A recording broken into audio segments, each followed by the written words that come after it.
હાલો ભાઈ જાનતીભાઈ ઉમરાળાના જાનતીભાઈ બસુભાઈ હું કાળુભાઈ હું બોલું છું કે ભાઈ એક વ્યક્તિ આવ્યો અને એક વ્યક્તિ નો આવ્યો ત્યાં તે 4 શેણાની માલપા તારી પેઢી લખી અને દેવસા લખાવી નાખ્યા છે અને અમને તમે ડબો દેવરાવ્યો છે એટલે તારી કને તારા પ્રતાપ્યા કને આવો કાયદો છે એમ આવો મોટા થવાનો કાયદો છે એમ તો આપણે એ કાયદાનો તોલ ગઢુલા જઈને કરવાનો છે તો જાનતી બસુ તો પ્રતાપ ફલજીને કેસું નાનું લઈને આવ્યો અને 17 તારીખે આજ ખોલે ભેગું થઈ જવું છે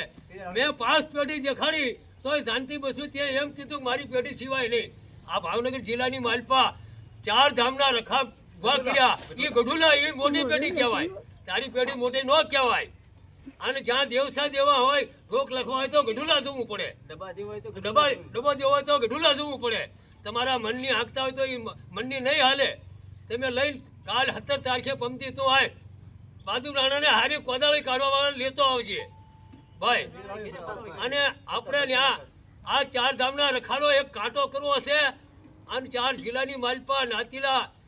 4 રખા પકડીને બેઠા છે એનો એક તોલ કરવાનો છે એમ કે ચા એના દેવસા દેવાય ચા એના ઠોક લખાય એ આપણે કાંટો કરવો છે એમ અને પ્રતાપ ફલજીનો ડાય પણ જોવાનું છે અને એની મોજ આપણે જોવાની છે ભાઈ ભાવનગર જિલ્લાના વાઘરીને આપણે ગણાતીની માલપા એવું હાસું લગાડી દીધું કે આ પ્રતાપ ફલજી જ તે આ ડાયો માણસ છે એમ અને એની કને જ કાનૂન છે સરકાર મરી ગઈ એટલે કાનૂન વાળો માણસ છે અને આ ભાવનગર જિલ્લાનો આપણે દેવી પૂજકનો આ એ ધણી છે મોટો તો મેં નાતની માલપા દિલીપ લાલજી ગઢુલા જઈ સર્વે પછી કરજભાઈ માવજીને પૂછ્યું કે ભાઈ એક વ્યક્તિ ભેગો થાય તો એના હમનું હાલે એનું દેવસું નો હાલે ભાઈ અમે પેઢી બતાવતા જાનતી બસુ ત્યાં આવવા દીધા નથી તો ના અમે 4 ધામના રખાની મેં કાંકરી લીધેલી છે એમ અને બીજા નંબરમાં કે હવે આપણે એક દી હા લેવાનો નથી 17 તારીખે પ્રતાપ ફલજી કેસુ નાનું જે નાચના ધણી રહ્યા હોય એને એ હારે આવજો તમે એમ અને ગાંધી બસુ તારે તો હારે આવવું જ પડશે એમ અમને ઘણા હગા પણ કહે છે કે ઈ કેવી ના આવે અમે ગઢુલા 17 તારીખે 8 વાગે બોલાવી સહીએ આવી જઈએ અને કોઈના હાથમાં છે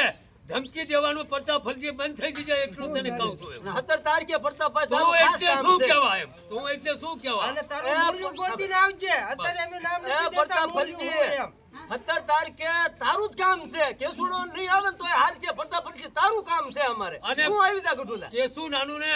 સડાવવા માટે બાદુ રાણા અને પ્રતાપ ફલજી તું અને શાંતિ બસુ તું એનો લીલું નાળિયેર સડાવવા તું માંગી રહ્યા છો એ મને ખાસ ખબર છે એમ આપણે ના ગઢુલા આપણે લીલા નાળિયેર સડાવી દેવા જે નાચને હરાવો હોય ને ઈ નાચ લઈ આવજો તમામ આવજો ના ભાવનગર જિલ્લાની ભોગાબાલા ખારોપાટ હવાવાળા જેટલાને હરાવો હોય બધા આવી જજો આપણે ગઢુલા આવી જજો તમને બધાને તારો સોખો કહી દઈ છે એમ લીલા કહી દઈ છે પછી કાલ ન કરતા ભરતા ફરતી રાણો આવી આવજો આપણે મારી વાત સાંભળી લો આપણે હુકા નાળીઓ નહીં લીલા સડાવવા આપણે લીલા સડાવવાના છે તમારા સડાવવા કે અમારા સડાવી બસ સડાવી દેવા 17 તારીખે કેસુનો વાહન પડી ગયો ફલજી ફરજાત તમે તો 18 નાચ બારા છો અરે મુસુ સડાવ તો તું મોજ સડાવી મારી હામી મોજ સ્કૂલી જો હમો જોઈ લો તો જોઈ લે બોલ્યો પ્રતાપ ફલજી